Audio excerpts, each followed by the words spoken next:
Hi, Ghosts and Faith Part 2. I was talking about the Rocky Mountains that are about 1,000 miles away from me to the west, and how just north of me, about an hour drive, is fingers of the Rocky Mountains in the United States that got pushed from the glaciers over in my area when the glaciers receded and the movement of the earth and all that. Part of that geology, those identical rocks, are right up by the north shore of Lake Superior. So that whole thing, it's just like it just moved mountains from there to here. Maybe just because I like mountains, I don't know. It's pretty cool though, huh? But if I get cut off, I'm gonna probably leave it at that. I'm gonna see how long this phone goes now for the part two of this. And I love you all and I appreciate you. I appreciate your uh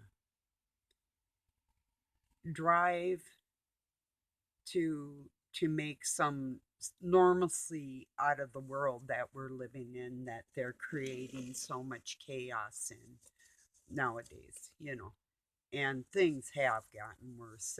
They have.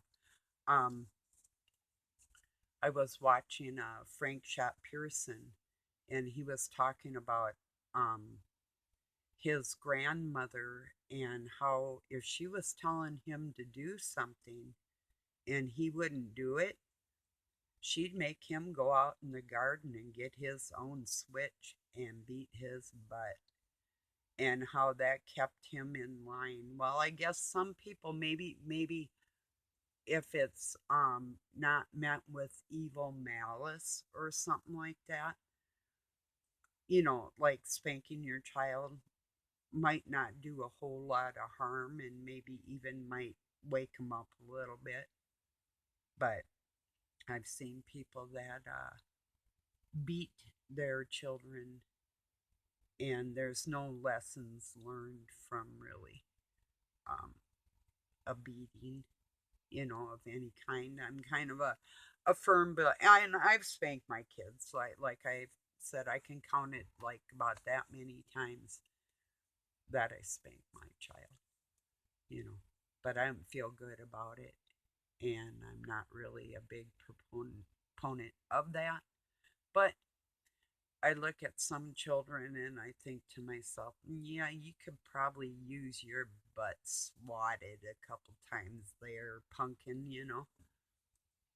Sometimes you run across it, and it could be you might have just met that child on a horrible day. You might be looking at a little monster that's excessively tired, or who knows what it's going through in its daily life. So, taking all that into consideration, and you know even for the parents, um oh, I have a great amount of compassion for everybody, even within their struggles of what they're going through. Even if I don't want to be around it, I still care. It's just that I've had so much of that dark energy around me, and I've always been kind of really different from that. I've never fit in like that. Never.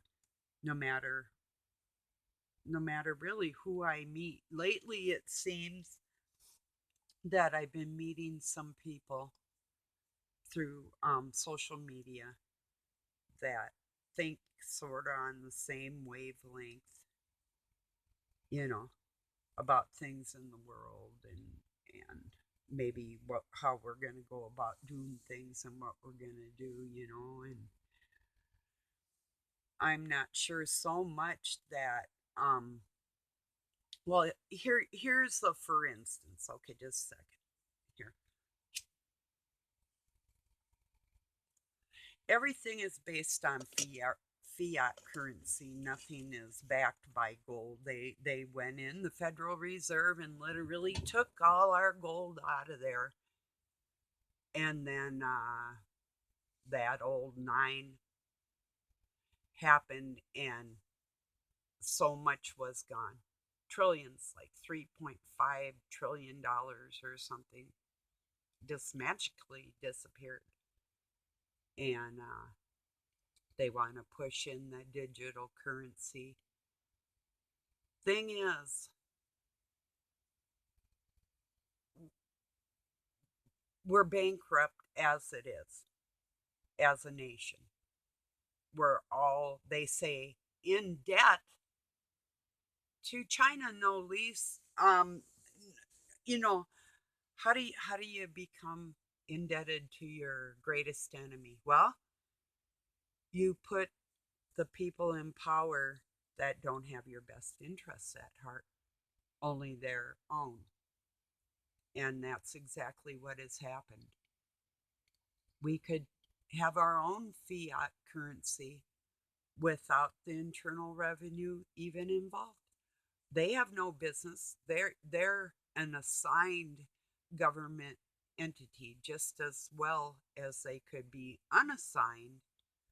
And the same with the dealings with the world banks, that they have no business commissioning our funds, taking our money and investing it with these big corporations. And we are a corporation. That is our money that they are gambling with and invested. What have we gotten for our returns? We keep paying in, paying in, paying in.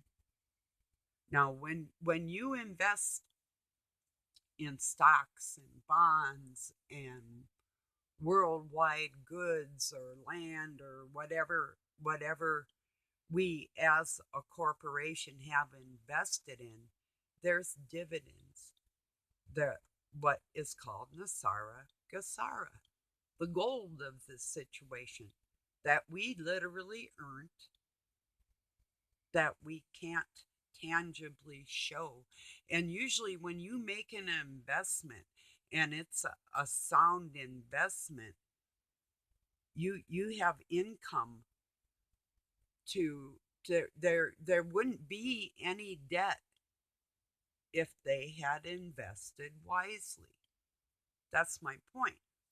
So why do we need a fiat currency system set up by people that are getting wealthy from that, but yet the workers in the whole situation, the actual investors, the actual owners of the corporation, we the people, don't have those dividends coming in like they do? Why is that? That got me to thinking, because we had the IRS contact us lately here wanting to know our finances. Well, I don't care. I mean, I really don't. We're not doing anything wrong. So, I mean, I don't care. It's just the waste and the audacity of the whole thing. It's like I was working when I was 9. Where were you, Sparky? Not even born yet. That's where the hell you were. And then you want to like mess with me when we're retirement age? Get a grip. I'm about ready to get my retirement. Doug's getting his. What more do you want from people? You know? So that's kind of what got me started today, was just the amount of paperwork that they expected us to do, and we're not doing it. And that's another story that I'll go into on another moment. But no, I am not jumping through their hoops. They've known about my life my whole life. Nothing has changed. Nothing has changed in a long time. So we'll just see how that goes. I know that it's not going to lead to like any lawsuits or courts or jail time or anything like that, because for one, like I said, I'm not doing anything wrong. It's just like when they send out their census and they want to know what nationality I am. First off, you don't have enough paper room on there. And if I wrote other, that's an insult to myself too. I'm not a other, or whatever. My point is, I don't jump through their hoops and I don't do their paperwork always like they want me to do, because I'm not asking them to to hand me anything, you know. They're asking us to hand them something. They're going after the little person that has absolutely nothing and they want more. That's where I have an issue with that. They say they take a census to see how many people are in the United States. That's what a census is. We all have birth certificates. You don't need to know anything else. Nothing else is your damn business. What type of car I drive, the income of my home or my property or any of my other assets that I've already paid for, are none in business. Absolutely none of their business. As long as I'm doing things in the confines of the law, and it is confining because we aren't getting anything out of what we're putting into it, you know? So, um, and it could change in a heartbeat. They want to change it to digital currency. I say, let's keep the money we have. They want to try and say that there's germs that live on money. Money's washable. Do you know that they could take it, like, even 10 days it stays on paper money? Put the money away for 10 days then, you know? Or put it through a steamer or a mister. Or, you can wash bills and they don't disintegrate. They launder money all the time. Why can't we? So, but it's washable. There won't be any germs on it, you know? These um germs on this planet just didn't occur and start mutating. There's absolutely nothing brand new. There's no variants of variants and so forth. But if people want to believe that, that's okay. You can go ahead and believe that.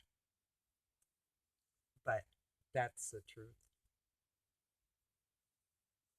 The only thing new that's going to be under the sun is when the Christ Spirit lifts in people that we haven't seen that in them before. When we see that, we'll know there's something new under the sun. Until that moment, there isn't anything new. And we will recognize it when it happens. That crappy person that always treated you like dirt might actually smile at you or pay you some attention or give you some love. One day, maybe, you know. And that's where faith comes in, you know. And I do believe that my not giving up my faith is going to help move that mountain. That's what I'm doing. I'm not giving up.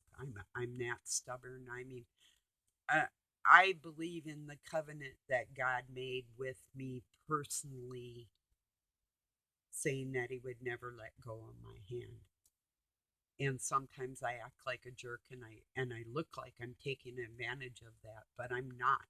I'm happy inside because I know it's the truth. So I'm not arrogant about it or anything. That's not what I'm saying. It's just that And it's not even a matter of age. I've always known God was within people. To what amount, that's another question, you know. But he's there. He's there in even the darkest of people, you know, off and on, maybe. On all the time would be pretty nice, but, you know, they say beggars can't be choosers. Well, I'm saying a retired grandma can be a chooser, and maybe turning the other cheek is more for a younger soul. Maybe turning the other cheek isn't always the way to go about things. Um, and some of you might disagree, but I'm telling you, standing up to the tyrants and the bullies, and you'd be surprised if somebody's bothering me and I finally had enough and I say, about ready to beat your ass, and they know it. Surprising how quickly what appears to be a bully 1 second is going to back down. Normally, unless they have some really damaged,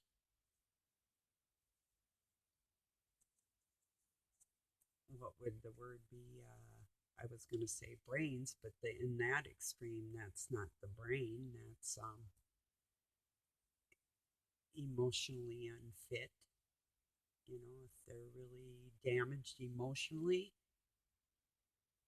are they actually damaged because of abuse that they've suffered in their life? Because we've all had our sorrows, some of us way more than others. So for them to take a little tiny bit of what they've been through and use that excuse to be cold and dark to other humans on this planet, that's not from abuse. That's a satanic driven excuse, because normal people don't do that. You know that. If you're seeing somebody having a bad day, you're not going to lay your bad day on them and make it all about you, you know? I'll tell you something that happened, and this freaked me out, but it's the truth, so here it goes. I'm going to light a cigarette and tell you about it. I might come back and tell you if I don't get finished, but I will, I think. So I told Doug about my daughter in law, what she's going through, and he started talking about when he had been all alone and had no one. And this is a man that had a mother, a father, a brother, and a half sister and a half brother, and, you know, family members that did love and care about him, maybe not up to his specifications, but he had blood family that cared about him. So when he went off and had to make his own way at 18 years old, he was alone for the first time in his life. Not with children, not injured or anything. Just himself, a perfectly healthy 18-year-old out in the world, expected to make his own way. Oh, well, boo hoo. Just not the same of a sick mother bleeding half to death, raising children all by herself, absolutely all by herself, with not even a car to drive, you know. So it's not even the same. And then I went on to say, I wish that my son would straighten up his act so he could be there for her. And Doug said, he's not taking what's mine. And I'm like, what? I said, so, like, my daughter in law is yours? I said, no. I said, my daughter in law is a child of God, and so is my son. Maybe you want to pray for them, you know. So these are the weird things that he'll say, you know. Um,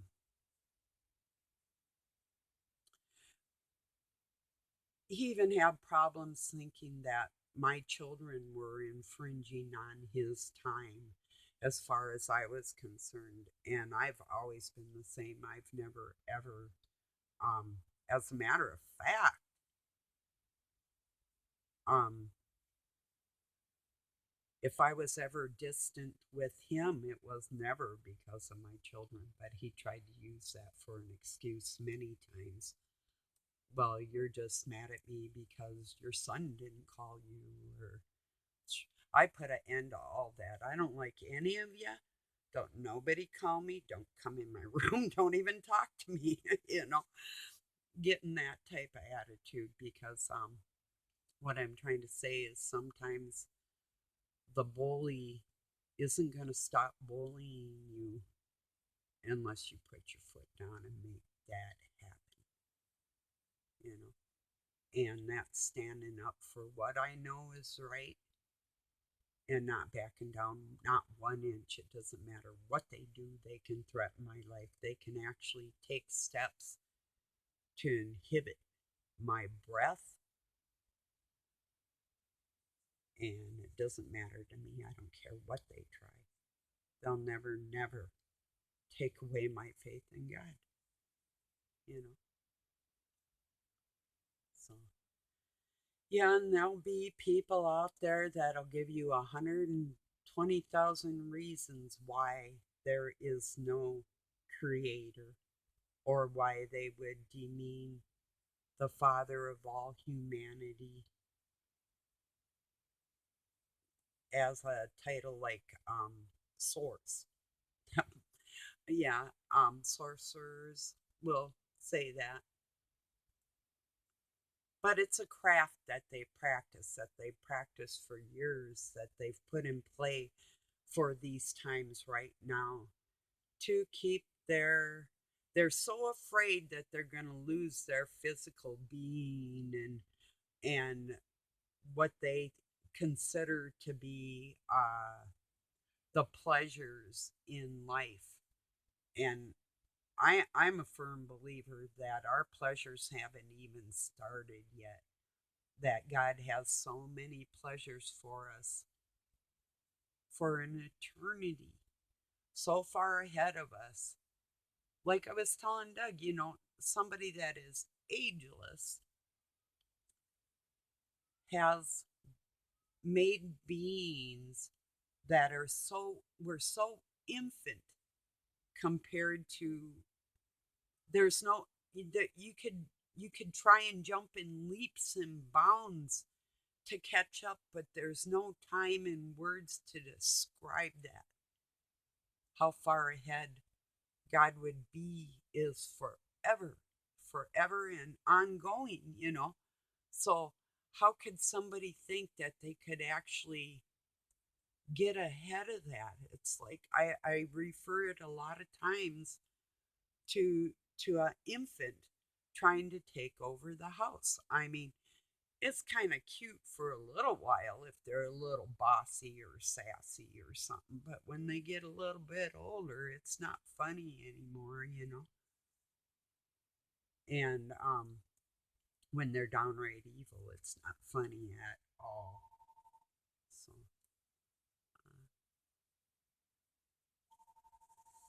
anyway, I think I'm going to talk and see how long this does go here.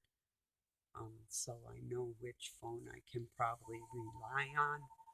I do have one more, and I have another thing that I have to get set up, but it's still going to be probably a month or two out till I can do the things that I want to do. I have to have a lot of time when I start moving my furniture around and doing what I want to do to set things up. So, and I don't want to be in the middle of it and just leave things. It's like at least a day's work, maybe two. So it'll be hard too, not easy. So moving and sweeping and mopping and all that type of thing. So yeah. So what's everybody gonna do for the upcoming weekend? I'm planning on maybe barbecuing before it gets too cold. and we're supposed to have some 70-degree weather still coming up, like maybe Saturday or Sunday. Monday, Tuesday looked like it'd be pretty nice here, so it's cold today. We have a north wind coming in. It's a Arctic blast coming down. Thanks a lot, you guys. I thought you loved me. Can't you keep it up there? No, I'm just kidding. No, I don't mind the cold so bad, and the bugs are gone. And it's going to be 31 degrees tonight with the wind, so um, I'm going to have to get out this week while it still is nice and get that water tank set up for the outdoor kitties and different things I want to do outside before. And Doug's still building on that woodshed.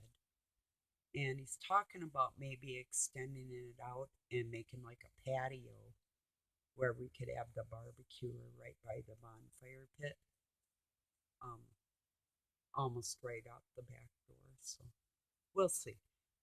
I don't know. That's he asked if I wanted it, and I'm like, I don't care. I really don't. So, yeah, but yeah, I'll show it to you when he gets done building it. I'll show you.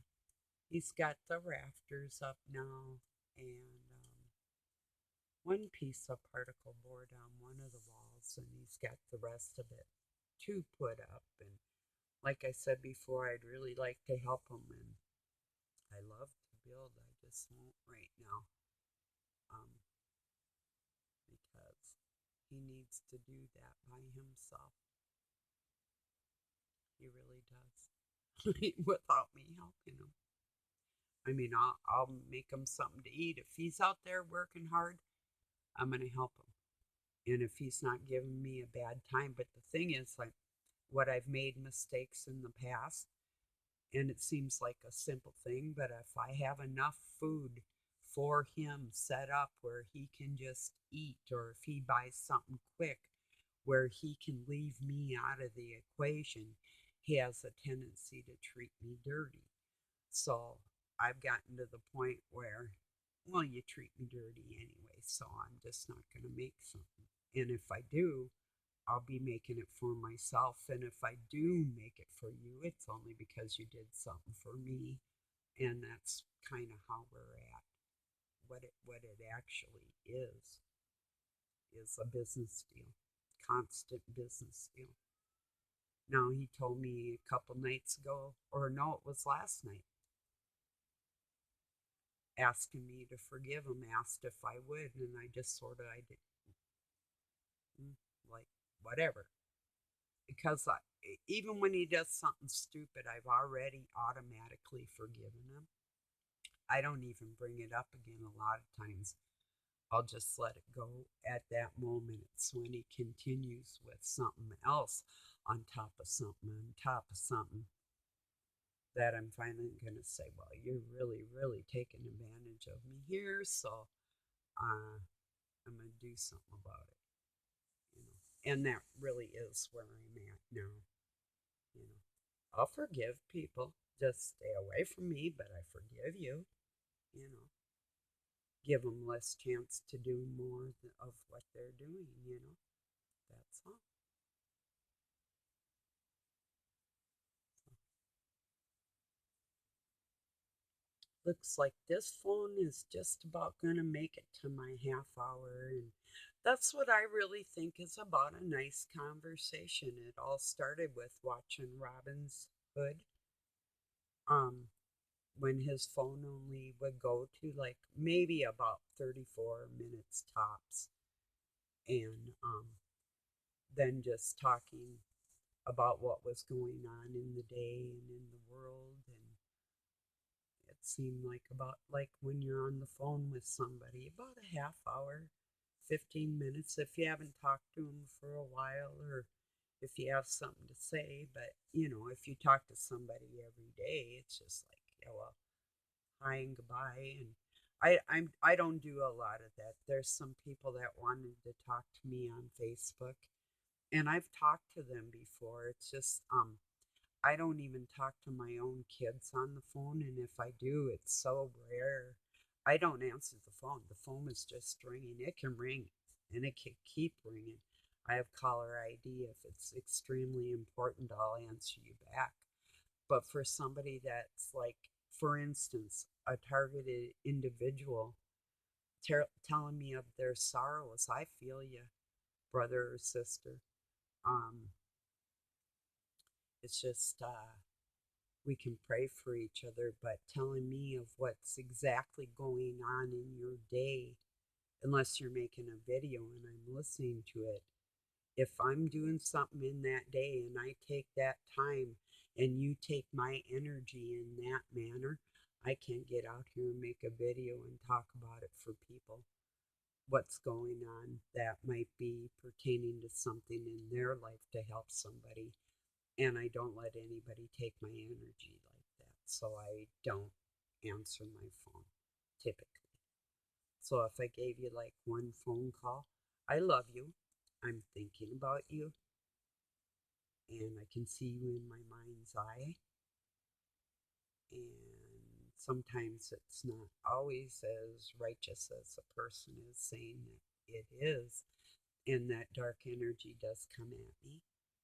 Um, and I know it's from literal abuse. When I know it is, I have compassion for you. When I know it's not, um, I don't do fake at all. Don't, not at all. And nobody can tell me like their ex beat them up and that's why they're a piece of shit. Oh, little babies. No, not even close. That'll never fly. Never. No. When somebody presents you with true loyalty and friendship and you're going to offer them that, off with your head. Because you ain't using it anyway. You know. So that was funny, huh? I'll leave it on a funny note. I love you all. And like I say, it isn't that I don't care. That's not why I don't talk on the phone. It is an energy thing. And I'm being more selfish with my energy in my life because I have a right to do that. And I've never had that peace in my life. And I'm taking it for myself. And it's not out of lack of love or anything for anybody. It's just the way it is. So, all right, everybody. Um, Peace and love from Pine City, Minnesota, USA. Have a good night or day wherever you're at. Thank you.